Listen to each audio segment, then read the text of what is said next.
بسم الله الرحمن الرحيم لقد كان لكم في رسول الله أسوة حسنة صدق الله العظيم وبلغنا رسوله النبي الأمين المتين الكريم ونحن على ذلك لمن الشاهدين والشاكرين والحمد لله رب العالمين. السلام عليكم ورحمة الله تعالى وبركاته. محترم مکرم حاضرین کرام، معزز بزرگان دین، نوجوانان اسلام، آئیے سب سے پہلے میں اور آپ مل کر عقیدت اور محبت کے ساتھ بھرپور وارفتگی کے ساتھ گنبد خضرا کا تصور اپنے دل و دماغ میں لیے ہوئے میرے اور آپ کے پیارے آقا صلی اللہ علیہ وسلم کی بارگاہ میں بآواز بلند ہدیہ درود پاک کا نذرانہ پیش کریں، پڑھیں اللہم صل علی سیدنا شفیعنا حبیبنا وطبیبنا ومولانا محمد وعلى آلہ واصحابہ وبارک وسلم۔ اللہ سبحانہ وتعالی نے قرآن مجید فرقان حمید میں اپنے پیارے حبیب سید الانبیاء خاتم النبیین صلی اللہ علیہ وسلم کی سنتوں کو، آپ کی تعلیمات کو، آپ کے اخلاق کو، آپ کے بتائے ہوئے راستے کو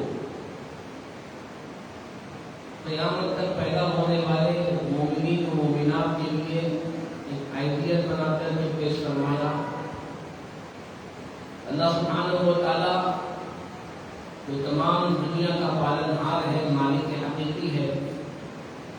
رب ذوالجلال نے اس دنیا میں انسانوں کی آباد اور ان کو تخلیق کرنے کا مقصد جو قرآن پاک میں ارشاد فرمایا وہ یہ ہے کہ ہم نے انسانوں اور جنات کو صرف ہماری عبادت کے لیے پیدا کیا۔ وَمَا خَلَقْتُ الْجِنَّ وَالْإِنسَ إِلَّا لِيَعْبُدُونِ، کہ ہم نے انسانوں اور جنات کو صرف ہماری عبادت کے لیے پیدا کیا۔ اب آپ تصور کریں، غور کریں اس آیت میں کہ ہمارے دنیا میں آنے کا مقصد، پیدا ہونے کا مقصد، وجود کے ملنے کا مقصد اللہ سبحانہ و تعالیٰ نے یہ بیان فرمایا کہ صرف ہماری عبادت کے لیے پیدا کیا۔ اب یہاں پر کسی اور چیز کا ذکر نہیں ہے۔ اب اگر عام ذہن کے حساب سے ہم سوچیں گے تو ذہن میں بات یہ آئے گی، خیال یہ آئے گا کہ اگر ساری زندگی صرف عبادت ہی کرتے رہیں گے تو پھر کمائیں گے کب، کھائیں گے کب، سوئیں گے کب، زندگی کے لوازمات کو کب اپنائیں گے، ضروریات زندگی کو کیسے تکمیل تک پہنچائیں گے، ہمارے رہنے سہنے کا کیا ہوگا، کھانے پینے کا کیا ہوگا، اوڑھنے بچھونے کا کیا ہوگا، ہماری زندگی کے جو ضروری ساز و سامان ہیں ان کے حصول کے لیے ہمارے پاس کیا ذریعہ ہوگا، یہ ساری باتیں ہمارے سامنے آ جائیں گی، کیونکہ اللہ نے فرما دیا کہ ہم نے صرف ہماری عبادت کے لیے پیدا کیا، بندہ صرف اللہ کی عبادت کرے گا تو یہ سارے کام کیسے کرے گا۔ تو اس آیت مبارکہ کی روشنی میں مفسرین نے بڑی لطیف باتیں بیان فرماتے ہوئے ہمیں بتایا کہ اللہ کے بندو، ہمیشہ اللہ کی عبادت کرتے رہنے کے لیے اللہ نے ہمیں پیدا کیا، یہ بالکل حق ہے، اور اس کا مطلب ہرگز بھی یہ نہیں کہ ہماری عبادت کے لیے ہی پیدا کیا گیا ہے کا مطلب یہ نہ لو کہ تم ساری زندگی نماز ہی پڑھتے رہو، ذکر ہی کرتے رہو، اللہ اللہ ہی کرتے رہو تو ہی تم ساری زندگی عبادت کرنے والے بنو گے۔ نہ، فرمایا کہ اپنی زندگی کو بہتر سے بہتر بنانے کے لیے حلال کاروبار کرنا یہ بھی اللہ کی عبادت میں شامل ہے۔ اپنی آسائش و آرام و ضروریات کی زندگی کے سامان کو مہیا کرنے کے لیے، اپنانے کے لیے، اختیار کرنے کے لیے محنت کرنا، جد و جہد کرنا، مزدوری کرنا، کام کاج کرنا، نوکری کرنا، جاب کرنا، یہ ساری چیزیں بھی اللہ کی اطاعت و فرما برداری و اللہ کی عبادت میں شامل ہیں۔ تو پتہ ہی چلا کہ اگر ہم بحیثیت مومن مسلمان شریعت کے دائرے میں رہ کر آقا کریم صلی اللہ علیہ وسلم کی سنتوں کو اختیار کرتے ہوئے زندگی گزاریں گے تو ہم جو کچھ بھی عمل کریں گے اللہ سبحانہ و تعالیٰ ہمیں اس کا اجر عطا فرمائے گا، ثواب عطا فرمائے گا، اگرچہ کہ وہ عمل ہمارا پرسنل کیوں نہ ہو، ذاتی فائدے کے لیے کیوں نہ ہو۔ مثال کے طور پر آپ کے سامنے عرض کروں، کھانا ہم کھاتے ہیں، کھانا ہم اپنی ذات کے لیے، اپنی جسامت کے لیے، اپنی طاقت قوت کے لیے، اپنے آپ کو زندہ رکھنے کے لیے کھاتے ہیں۔ اگر بندہ کھائے گا نہیں تو زندہ نہیں رہ پائے گا، کمزوری آ جائے گی، کوئی بھی حملہ کر سکتا ہے، کوئی مرض حملہ کر سکتا ہے، کوئی بیماری آپ کو نقصان پہنچا سکتی ہے، کھانا ضروری۔ اب ہم اپنے فائدے کے لیے، اپنی بقا کے لیے، اپنے صحت و تندرستی کے لیے، جسمانی قوت کے لیے ہم غذا استعمال کر رہے ہیں، کھانا کھا رہے ہیں، لیکن فرمایا کہ اگر تم کھانا آقا کریم صلی اللہ علیہ وسلم کی سنت کے مطابق کھاؤ گے تو کھانا تو اپنے لیے کھا رہے ہو، لیکن کیونکہ طریقہ تم نے اپنے نبی کا اختیار کیا، اللہ تعالیٰ ہر نوالے کے بدلے نیکی عطا فرمائے، بلکہ یہاں تک کہا جا سکتا ہے کہ ہر دانے کے بدلے نیکی عطا فرمائے۔ کیوں؟ کیونکہ ہم نے کھایا اپنے لیے، نوالے اپنے لیے اٹھائے، غذا اپنے جسم کو قوت دینے کے لیے استعمال کیا، میرا ذاتی معاملہ ہے، میرے خود کا فائدہ ہے، لیکن چونکہ میں نے اپنے اس عمل میں اپنے پیارے نبی کے طریقے کو دیکھا کہ میرے نبی نے کھانا کھانے کا طریقہ کیا بتایا، کیا سکھایا، کیا آپ کی تعلیمات ہے، میں ان سنتوں پر عمل کروں گا، آپ کے طریقے کو اختیار کروں گا، تو اللہ سبحانہ و تعالیٰ میرے اپنی ذات پر استعمال کی ہوئی غذا کے بدلے میں اللہ پاک مجھے عبادت اور نیکی کا ثواب عطا فرمائے۔ اب اس حساب سے آپ اندازہ لگا لیں، کاروبار کا اندازہ لگا لیں، اٹھنے بیٹھنے کا اندازہ لگا لیں، کھانے پینے کا اندازہ لگا لیں، اوڑھنے بچھونے کا اندازہ لگا لیں، سونے جاگنے کا، گھر بار کا، اہل و عیال کا، پراپرٹیز کا، اپنی ذاتی چیزوں کا، گاڑیوں کا، جو چیزیں آپ اندازہ لگا سکتے ہیں لگائیں، اپنی زندگی کے تمام چیزوں کو ایک جگہ جمع کریں، اور وہ مرکز کیا ہے کہ میں اپنی زندگی کا ہر عمل میرے نبی کے طریقے کے مطابق کروں گا۔ لقد کان لکم فی رسول اللہ اسوۃ حسنہ، تمہارے لیے نبی کریم صلی اللہ علیہ وسلم کا اسوہ، آپ کا طریقہ، آپ کی سنتیں، آپ کی بتائی ہوئی باتیں، آپ کے اخلاق، آپ کے کردار، آپ کا اسوہ تمہارے لیے بہترین نمونہ اللہ پاک نے ہمیں ارشاد فرمایا۔ اب ہماری ذمہ داری ہے کہ میرے بزرگوں اور جوانوں کہ میں بار پچھلے کئی جمعہ سے آپ حضرات کے سامنے یہی معروضے پیش کر رہا ہوں کہ ہمیں یہ غور و فکر کرنا ہے کہ میں اپنی زندگی میں اپنے پیارے نبی کی کن کن سنتوں پر عمل کر رہا ہوں اور کن کن سنتوں کو چھوڑ رہا ہوں۔ اور دوسری چیز یہ کہ اگر میں بحیثیت باپ، بحیثیت شوہر، بحیثیت بڑا بھائی، بحیثیت ماموں، چاچا، تاتا، تایا، دادا، نانا، جو کچھ بھی آپ گھر کے حصے دار ہو، بحیثیت مسلمان اگر میں اس پر عمل کروں گا تو میرے ماتحت رہنے والے، میری نگرانی میں میرے ساتھ اٹھنے بیٹھنے والے، میرے ساتھ زندگی گزارنے والے جب مجھے میرے نبی کی سنتوں پر عمل کرتا ہوا دیکھیں گے تو وہ بھی نبی کی سنتوں پر عمل کریں گے۔ آج کل ماں باپ کی یہ خواہش ہے کہ ہمارا بچہ، ہماری بچی نمازی ہو۔ اگر بچہ یا بچی دینی تعلیم حاصل کر رہے ہیں تو خوشی مطلب ماں باپ کی طرف سے اکثر شکایت ہوتی ہے کہ صاحب ہمارا بچہ نماز نہیں پڑھتا، ہمارا بچہ جواب دے رہا ہے، ہمارا بچہ خود سے اذان کی آواز سن کر نماز کو نہیں جاتا، ہماری بچی خود سے اذان کی آواز سن کر نماز نہیں پڑھتی، بولنا پڑتا، پیچھے پڑھنا پڑتا، بار بار تاکید کرنا پڑتا۔ اب ایسی شکایتیں ملنے کے بعد سرپرستوں سے یہ پوچھا گیا، اچھا یہ بتائیں آپ کے گھر میں کتنے لوگ ہیں؟ کہا تقریباً 8 سے 10 لوگ۔ تو جب اذان ہوتی ہے تو پورے 9 کے 9 لوگ نماز کی تیاری کرتے ہیں؟ اگر 9 کے 9 لوگ نماز کی تیاری کریں گے تو وہ ایک بچہ یا ایک بچی جس کا 10واں نمبر ہے وہ خود بخود نماز کی تیاری میں لگ جائے۔ اگر ماں باپ نماز کی تیاری نہ کرے، ماں باپ نماز نہ پڑھے، ماں باپ نماز کو نہ جائے، ماں باپ سنتوں پر عمل نہ کرے اور دل میں یہ تمنا خواہش پیدا کرے کہ میری اولاد نمازی بن کیسے ہو سکتا ہے؟ کما تدین تدان، جیسا کرو گے ویسا ہوگا۔ آپ اگر نمازوں کی پابندی کریں گے اللہ پاک آپ کی اولاد کو بھی وہ توفیق عطا فرمائے گا۔ جیسا میں نے پچھلے جمعہ عرض کیا کہ میرے اور آپ کے پیارے آقا صلی اللہ علیہ وسلم کی ایک سنت مبارکہ کہ نماز کی سنت نوافل اپنے گھر میں جا کر کے ادا کرو۔ اب محدثین نے، علماء دین نے ہمیں اس کی حکمت بیان فرمائی کہ آقا کریم کی یہ سنت گھر میں جا کر نفل نماز پڑھنے کا آپ کی اس میں حکمت یہ ہے کہ جب کوئی باپ گھر کا بڑا، کوئی سرپرست گھر میں جا کر کے نفل نماز پڑھے گا تو اس کو نماز پڑھتا ہوا بیوی بھی دیکھے گی، بچے بھی دیکھیں گے، نواسے بھی دیکھیں گے، پوترے بھی دیکھیں گے، گھر کے ہر فرد دیکھیں گے، تو ان کو خود بخود خوف ہوگا جب یہ بڑے ہو کر نماز پڑھ رہے ہیں تو ہمیں بھی نماز پڑھنا ہوگا۔ جب گھر کے بچے اپنے بڑے کو نماز پڑھتا ہوا دیکھیں گے وہ بھی نماز پڑھیں گے۔ ہم ٹی وی دیکھ رہے ہیں، مصروف ہے، ایسا ہو رہی ہے، بچے کو جاؤ نماز پڑھو، یہ تو ظلم ہے نا بھائی۔ جو کام آپ خود نہیں کر رہے ہو، آپ چاہتے ہو میں تو نہیں کروں گا میرا بچہ کرے، میں تو نہیں پڑھوں گا میری اولاد پڑھے، میں گالیاں دوں گا میرا بچہ اچھے اخلاق سے پیش آئے، میں غیبت کروں گا، جھوٹ بولوں گا، جھوٹ بولنے لگاؤں گا لیکن میری اولاد جھوٹ نہ بولے، یہ کیسے ہو سکتا ہے؟ بہت آپ دیوار پر مارو گے تو پلٹ کے آئے گا، دیوار آپ کے بال کو نہیں پکڑے گا، وہ تو ریٹرن آپ کے پاس آئے گا۔ آپ جو بیہیویئر، جو آپ اخلاق کا مظاہرہ اپنی اولاد کے سامنے کرو گے، جو آپ اعمال اور زندگی کے احوال اختیار کرو گے، وہی اثر آپ کی اولاد پر ہوگا۔ یہ حقیقت ہے، اس سے انکار نہیں کیا جا سکتا۔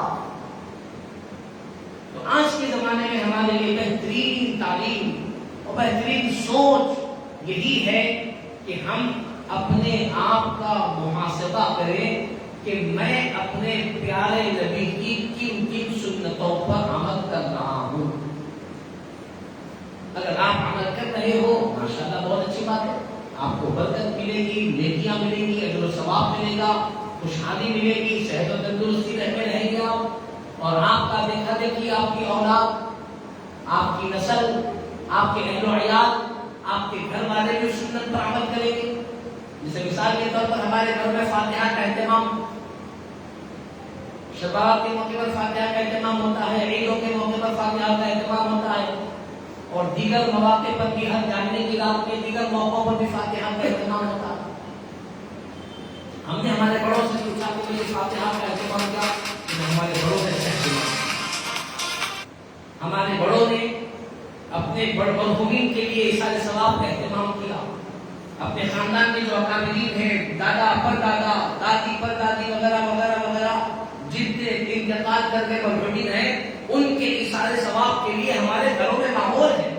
کہ ان کے بڑوں نے ان کے بڑوں کو کرتا ہوا دیکھا، اس پہ بٹھائے، سکھائے، سمجھائے، بتائے، دلائل دیے کہ بھائی یہ کر سکتے ہیں، کرنا چاہیے، اور آج بھی ہمارے گھر میں وہ چیز ہے۔ تو بالکل اسی طرح کی جو چیز ہمارے بڑوں نے کیا اور ہم نے اس چیز کو اختیار کیا، تو یقین جانیے یہ تو مستحب اعمال ہے، لیکن جو سنتیں ہیں، جو ہمارے آقا کریم صلی اللہ علیہ وسلم کے کرنا، جو عمل کرنا ہمارے نبی سے ثابت ہے، ان اعمال کو ہم اختیار کریں گے تو یقین جانیے بولنے کی ضرورت نہیں پڑے گی، ہماری اولاد خود بخود وہ کام کرنا شروع کر دے۔ ہم کو محنت کرنا نہیں پڑے گا، پریشان ہونا نہیں پڑے گا، ہم کو شکایتیں کرنے کی ضرورت نہیں پڑے گی، ہم خود عمل کریں، ہماری اولاد خود بخود کرے۔ تو بچوں کی عمر کی جب بڑھنا شروع ہوتی ہے، ایام بڑھتے ہیں، بچہ جب وقت کے ساتھ ساتھ آگے بڑھنا شروع ہوتا ہے، شروع کے احوال کو ہم نے بتا دیا۔ اب جیسا بچہ باشعور سمجھداری کے لمحات میں آتا ہے، بولنے کی پریکٹس کرتا ہے، شریعت نے وہ بھی تعلیم دی، آقا کریم صلی اللہ علیہ وسلم نے ہمیں بتایا کہ تم اپنے بچوں کے سامنے اللہ کا ذکر کرو، اللہ کا نام لیا کرو، اور کتابوں میں لکھا ہے کہ جب کوئی بچوں کو بولنا سیکھنے کے لیے جب پہلا لفظ نکالے، وہ ماں باپ کوشش یہ کرے کہ ان کے بچہ جب بولنا شروع کرے تو تو اس کی زبان سے سب سے پہلا جملہ اللہ، یہ نکلے، سب سے پہلا یہ جملہ۔ فرمایا کہ اگر ماں باپ یہ کام کرنے میں کامیاب ہو جائیں گے تو ماں باپ دونوں پر بے تحاشا اللہ کی رحمتوں کی برسات ہے۔ اللہ تعالیٰ ایسے ماں باپ سے خوش ہوتا ہے، اللہ راضی ہو جائے گا ایسے ماں باپ سے۔ کیسے ماں باپ؟ وہ ماں باپ کہ جو اپنی اولاد کے منہ سے پہلا جملہ اللہ کا نام نکلوانے کی کوشش جد و جہد کرتے ہیں، نیت کرتے ہیں۔ اس کے ساتھ ساتھ بتایا جب دودھ پیتے بچے ہو، پچھلے جمعہ بھی میں نے آپ حضرات کے سامنے عرض کیا کہ شریعت مطہرہ نے چھوٹے بچوں کو دودھ پلانے کی 2 سال کی مدت قرار دی ہے۔ 2 سال تک ماں اپنے بچوں کو دودھ پلائے، اس سے اس کا حق ادا ہوگا۔ یہ اولاد بچے پیدا ہونے والے بچے کا حق ہے، یہ ذمہ داری ہے ماں۔ میں نے آپ حضرات کے سامنے عرض کیا، اللہ کا قانون ہے، اس کی قدرت ہے۔ اللہ بچہ بعد میں عطا کرتا ہے، پہلے اس کے دودھ کا انتظام عطا فرماتا ہے۔ اللہ سبحانہ و تعالیٰ نے یہ خود نظام بنا رکھا ہے، تو لہٰذا اپنی نظامت کے لیے اپنی کسی اور وجہ سے اپنے بچوں کو دودھ نہ پلانا، چند مہینے پلا کر کے چھوڑ دینا کہ ہم موٹے ہو جائیں گے، ہماری صحت بگڑ جائے گی وغیرہ وغیرہ، یہ تمام چیزیں کرنا اپنے پیدا ہونے والے بچے کی حق تلفی کرنا ہے، بچے کا حق مارنا ہے۔ جب ماں پیدا ہوتے ہی بچے کا حق مارے گی تو وہ بڑا ہو کر ماں کا حق کیا ادا کرے گا؟ اسی لیے بزرگوں نے فرمایا کہ ہر ماں کی ذمہ داری ہے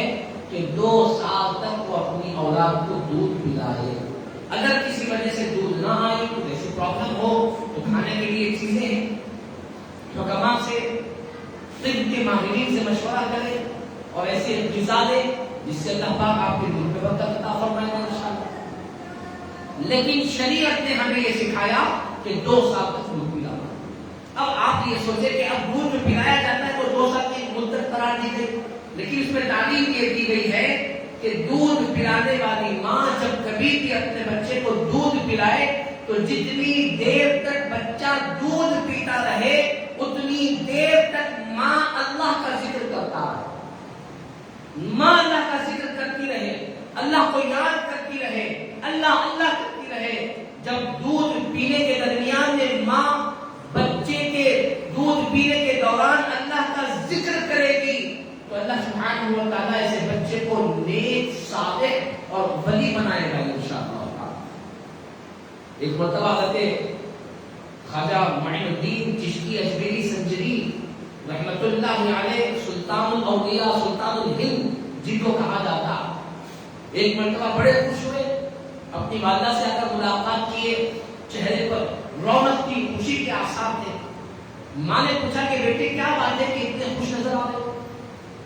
تو آپ نے کہا کہ امی جان خوش کیوں نہ ہو، معاملہ یہ ہے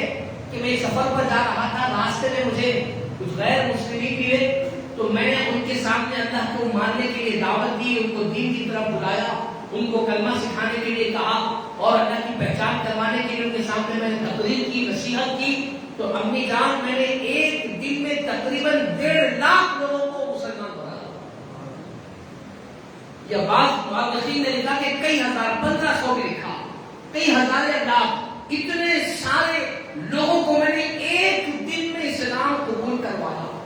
اتنے لوگ مسلمان ہوئے۔ تو آپ کی والدہ ماجدہ نے کہا کہ بیٹے اس میں تمہارا کیا کمال ہے، اس میں تو میرا کمال ہے۔ تو آپ کی والدہ نے جب یہ کہا تو آپ نے کہا امی جان میں سمجھا نہیں کیا بات، میں نے محنت کی، میں نے تبلیغ کی، میں نے ان کو سمجھایا، میں ان سے ملاقات کیا، میں نے ان کو بتایا، اور جب جا کر کے وہ مسلمان ہوئے محنت تو پوری میں نے کیا، اس میں آپ نے کیا کیا؟ تو آپ کی والدہ ماجدہ نے کہا کہ بیٹے معین الدین ماجرا یہ ہے کہ جب تم چھوٹے تھے، دودھ پیتے بچے تھے، تو تم کو جب بھی دودھ کی ضرورت آتی میں وضو کرتی،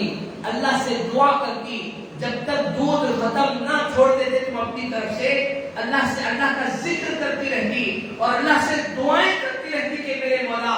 میرے اس بچے کو ولی بنانا، اس کے منہ میں زبان میں تاثیر اور چاشنی دینا میری وہی دعا اور اللہ کے ذکر کی برکت ہے کہ اللہ نے تمہارے زبان میں وہ تاثیر دی کہ جن کو سن کر لوگوں نے اسلام قبول کر دیا۔ آپ اندازہ لگائیں، یہ ماں کی اس ذکر کی برکت ہے، جو بچے کی زبان سے نکلتا. تو حضرت خواجہ معین الدین چشتی اجمیری رحمۃ اللہ نے کہا کہ ماں آپ نے سچ کہا, آپ نے حق کہا. جہاں پر اللہ کا ذکر ہوتا ہے, آپ کے ذکر, آپ کی دعاؤں کی وجہ سے ہی اللہ نے میری زبان میں وہ تاثیر عطا فرمائی. تو ماں کے لیے ضروری ہے کہ تعلیم دی گئی ہے کہ ماں بچے کے دودھ پینے کے دوران اللہ کا ذکر کرے. آج کل کیا ہوتا ہے کہ خوشی مت آپ الگ الگ حالات, زیادہ تفصیل میں سنانے کی ضرورت نہیں, آپ خود سامنے ٹی وی دیکھ رہے ہیں, گانے سن رہے ہیں, گیم چل رہا ہے. آج کل تو فون, کچھ بھی کرو فون ہاتھ سے نہیں چھوٹا. پکاتے پکاتے فون ہے, دودھ پلاتے وقت فون ہے, بچوں کو ہوم ورک کراتے وقت فون ہے, ان سے محبت کرتے وقت فون نہیں چھوٹ رہا, کھانا کھلاتے وقت بھی فون ہے, ہر حالت میں فون. نہ خواتین فون چھوڑنے تیار ہیں, نہ مرد حضرات فون چھوڑنے تیار. آپ اندازہ کریں, آپ شریعت نے ہمیں یہ دیا, ہم اپنی اولاد کو نیکوکار بنانا چاہتے ہیں, فرما بردار بنانا چاہتے ہیں, اچھا بچہ بنانا چاہتے ہیں, تو ہمیں ان چیزوں پر عمل کرنا ہوگا. ذکر کرے اللہ کا خوب, باوضو اپنی اولاد کو دودھ پلائے, جتنی دیر تک دودھ پیتا رہے بچہ اللہ کا ذکر کرے, اللہ کا نام لے, درود پاک پڑھے, نبی کی محبت بچے کے اندر منتقل ہوگی, آقا کریم کی اطاعت کا جذبہ بچے کے اندر منتقل ہوگا.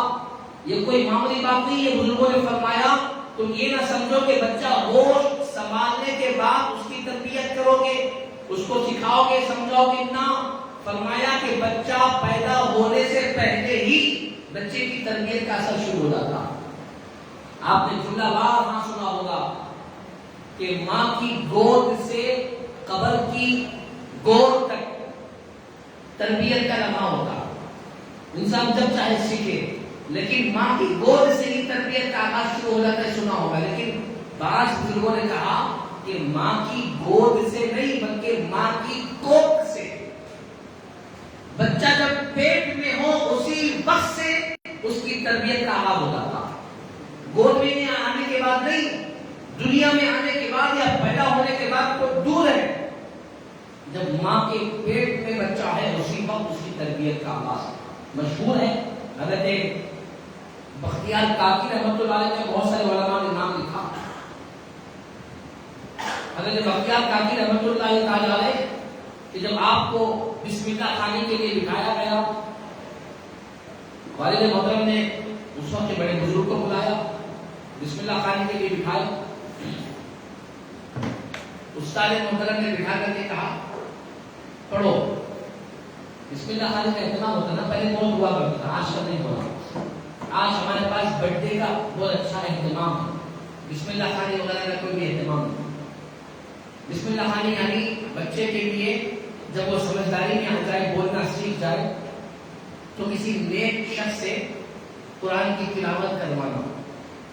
قرآن پڑھنے سکھانے کا آغاز کرنا, یا اور آسان الفاظ میں کہوں تو دینی تعلیم کا آغاز کرنا, اس کو بولتے ہیں بسم اللہ خانی. تو اللہ کے ولی حضرت بختیار کاکی رحمۃ اللہ تعالیٰ,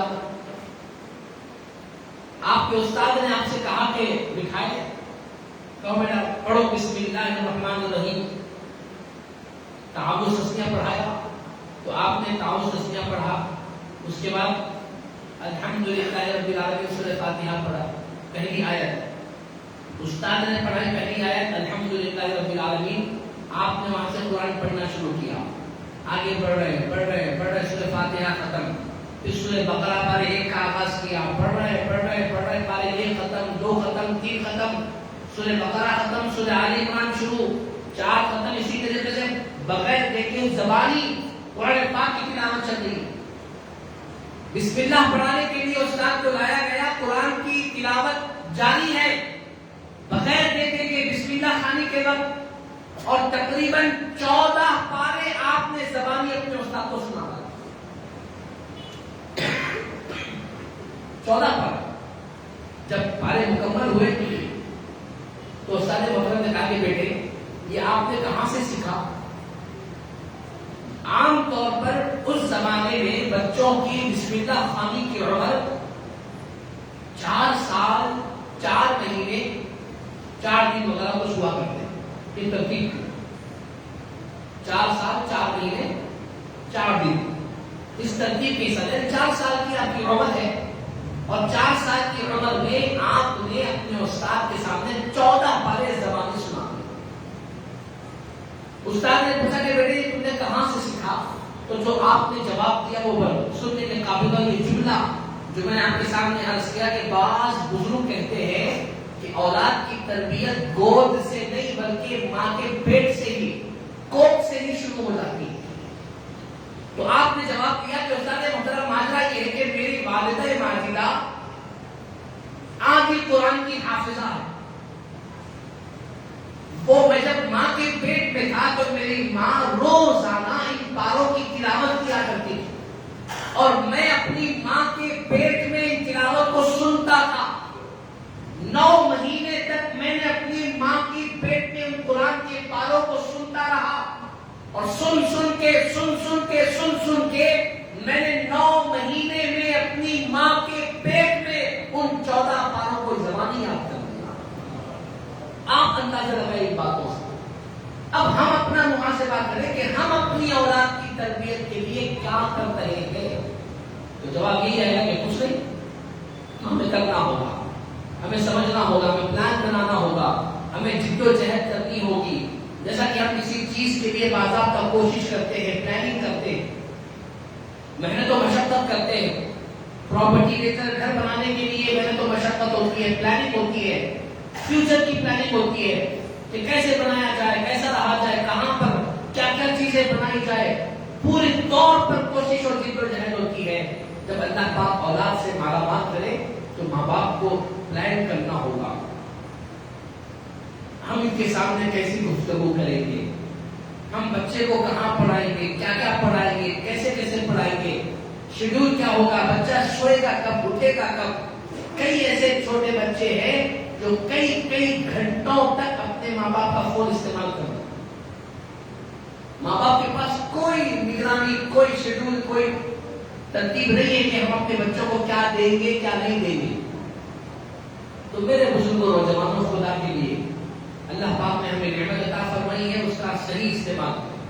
اولاد کی تربیت کی طرف کوشش کریں، جد و جہد کریں۔ جیسے جیسے عمر بڑھتی جائے بچے کو بچپنے سے دین کی رغبت، اللہ کی رغبت، آقا کریم کی محبت، آپ کی تعلیمات، آپ کی سنتوں سے محبت بچے کے اندر پیدا کرنا شروع کرائیں۔ جب آپ بچپنے سے یہ کوشش کریں گے اللہ پاک خود بخود بچوں کے اندر وہ جذبہ پیدا فرما دے گا کہ اسلام اور دین اور سنتوں پر عمل کرنے کا ایسا جذبہ آ جائے گا کہ بڑے ہونے کے بعد دنیا کی کوئی طاقت ان کے اندر سے اس جذبے کو نہیں نکال پائے گی انشاءاللہ۔ تو ہمیں یہ کوشش اور جد و جہد کرنی ہے۔ اگر ہم باضابطہ انشاءاللہ یہ کوشش کریں گے تو ضرور بضرور اللہ سبحانہ و تعالیٰ ہمیں کامیابی، وہ کامرانی عطا فرمائے گا انشاءاللہ تعالیٰ۔ اللہ ہمیں عمل کی توفیق عطا فرمائے۔ وزیر خاص اعلان آپ حضرات کے سامنے گزارش یہ ہے کہ علماء نظامیہ آرگنائزیشن کی طرف سے آنے والے 2024 کا کیلنڈر شائع کیا گیا ہے، بڑی دیر زیر طور پر اس کو شائع کیا گیا ہے۔ آپ حضرات سے گزارش ہے کہ جاتے ہوئے 2 دروازوں کے پاس انشاءاللہ بچے کھڑے ہوں گے، 50 روپے جس کی قیمت طے کی گئی ہے علماء نظامیہ کی طرف سے۔ آپ حضرات جاتے ہوئے اور ان کیلنڈر کو اپنے خاندان اہل و عیال کے لیے خریدتے ہوئے جائے، 50 روپے اس کی قیمت ہے۔ امید ہے تمام حضرات جاتے ہوئے اس کیلنڈر کو ضرور حاصل کریں گے۔ اللہ سبحانہ و تعالیٰ عمل کی توفیق عطا فرمائے، اور گزارش ہے کہ پہلے کھڑے ہو کر آگے بڑھ جائیں، درمیان میں قطعاً